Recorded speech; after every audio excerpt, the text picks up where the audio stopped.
Magister Anton Pogačnik, kandidat za poslanca na listi Slovenske demokratske stranke, si bo prizadeval za učinkovite razvojne projekte, zdravo gospodarstvo, turizem ter varstvo naravne in kulturne dediščine.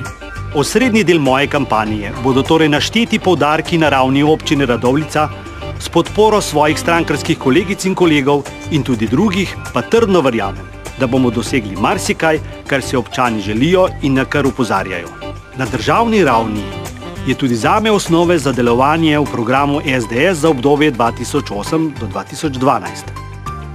Moje delovanje bo usmerjeno v izboljšanje kakovosti življenja državljank in državljanov s poudarki na krepitvi gospodarstva in razvoja podjetništva, v izboljšanju podnebnih razmer in skrbi za ekološke programe v Sloveniji, kot so zaščita vode, zemlje in zraka, v izboljšanju kakovosti izobraževalnih programov na vseh ravneh, v skrbi za mlade družine in krepitvi socialnih programov za ogrožene skupine prebivalcev, ter v skrbi za naravno in kulturno dediščino, kakor tudi enakomernejši razvoj podeželja.